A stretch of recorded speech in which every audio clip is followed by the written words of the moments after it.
দূর থেকে দেখলে মনে হয় ছোট কোনো খানাখন্দ, তবে এটি একটি ব্যস্ত সড়কের চিত্র।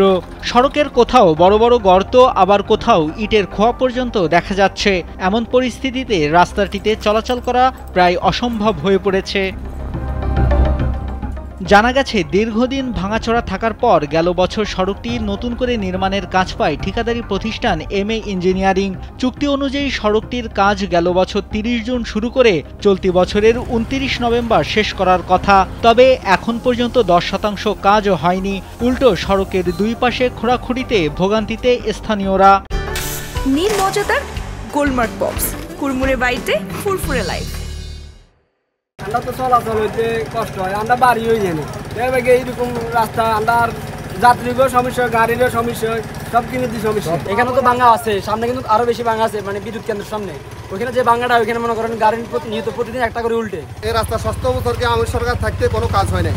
বর্তমানে ইনু সরকার আসার পর ১ বছর এ পর্যন্ত আমরা অনেকেই পেট ফালাইছি, কোনো রকম এই রাস্তা যাতায়াত করতেছি। বর্তমানে এমন পরিস্থিতি, গাড়ি চালার আমাদের কোনো যাত্রী পাইতেছে না। কুমিল্লার ১৪গ্রাম উপজেলার খিরনশাল বাজার থেকে মিতল্লা পর্যন্ত প্রায় ৫ কিলোমিটার সড়কটি নতুন করে নির্মাণ করতে ব্যয় ধরা হয় ১০,৬০,০০,০০০ টাকা। শুধু এই সড়কটিই না, পার্শ্ববর্তী কোমাল্লা থেকে আনন্দপুর পর্যন্ত ৪.৫ কিলোমিটার সড়কটির কাজও পায় একই ঠিকাদারি প্রতিষ্ঠান এমই ইঞ্জিনিয়ারিং। এই সড়কটির ব্যয়ও ধরা হয়েছে প্রায় ১০ কোটি টাকা। তবে বছর পার হয়ে গেলেও দুটি সড়কের কাজই হয়নি। এখন খুঁজেও পাওয়া যাচ্ছে না ঠিকাদারি প্রতিষ্ঠানকে। সিএনজি উল্টে, তারপরে অটো উল্টিতেছে, আর সবসময় তো হুন্ডা মুন্ডা এগুলো অ্যাক্সিডেন্ট হইতে আছে। এখানে বিগত ১৭ বছর আর কেউ এখানে আসে নাই, আর আজকে 2 বছর কাজ, রোডের কাজ টেন্ডার হয়েছে বলে এখনো উপর রয়েছে, কোনো কাজ হইতেছে না। কয়েক মাস আগে, ৫-৬ মাস আগে তারপরে মানে কোনো দিক হয় নাই, মানে অসম্পূর্ণ রাখি। মানে এখন মানুষের কষ্টের কোনো দুর্ভোগের কোনো শেষ নেই। ঠিকাদার কই গেল, কি ঠিকাদার জীবিত আছে না মরে গেছে, এটারও তো খবর নেই। আজকে 5 বছর চলাতে রাস্তার কাম হইব বলেও হচ্ছে না, তাই ঠিকাদারে টাকা নিয়েও কাজটা করতেছে না। স্থানীয়রা জানান, গেল ১৭ বছর সড়ক দুটির উন্নয়ন হয়নি।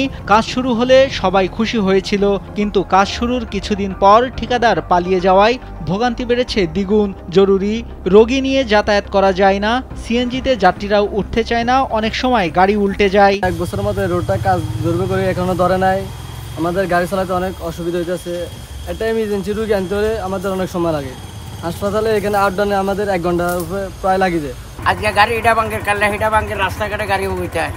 এই অবস্থা আমরা কেমনে চলি কোন? আইতে যাইতে মারি গাড়ি অ্যাক্সিডেন্ট হয়ে যায়। অত গাড়ি বেয়ারিং ভাঙ্গে, লইলে ফরক ভাঙ্গে, লইলে এটা ভাঙ্গে, হিটা ভাঙ্গে। রাস্তার মাঝে পানি জমিতে আমরা গাড়ি ঘোড়া চালাইতে মারিয়েন না। এই শিরুরের রাস্তাটা মানে এমন অবস্থা হয়েছে, মানুষ চলার কোনো কায়দা নেই। কাজের অগ্রগতির ব্যাপারে জানতে ঠিকাদার এমএ ইঞ্জিনিয়ারিং এর স্বত্বাধিকারী এনায়েত উল্লাহর মুঠোফোনে একাধিকবার কল করলেও তিনি ফোন রিসিভ করেননি।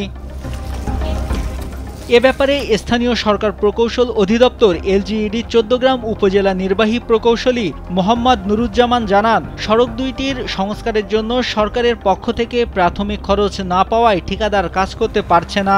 শিগগিরই সড়ক দুইটির কাজ শুরুর আশ্বাস দেন তিনি। তারা চলে গেছেন, এরপর আরেক পার্টি আসছেন, এখন আবার আরেক পার্টি, মানে এভাবে ঠিকাদার চেঞ্জ হওয়ার কারণে পরিচালনাতে কাজের ভাগাত ধরছে। তো তারা যারা আসছে এবং তারা যে কাজ করেছে ওই কাজেরও বিল আজকে এখনো তুলতে পারেন নাই, সবসময় কোনো রানিং বিলও পায় নাই। তো গত সপ্তাহে যখন আমরা আবার বাতিলের আমি চিঠি দিব এরকম বলার পরে তিনি বলছেন যে স্যার আমরা ওই যে একটা কথা পাইনি, আমরা কিছু টাকা পেলে হয়তো সামনের সপ্তাহ থেকে আমরা পুরোদমে কাজ করব। স্থানীয়দের ভোগান্তি কমাতে দ্রুত সড়ক দুইটির কাজ আবারও শুরু করবে প্রশাসন, এমনটাই আশা স্থানীয়দের। নাইমুল হাসিব, কালবেলা।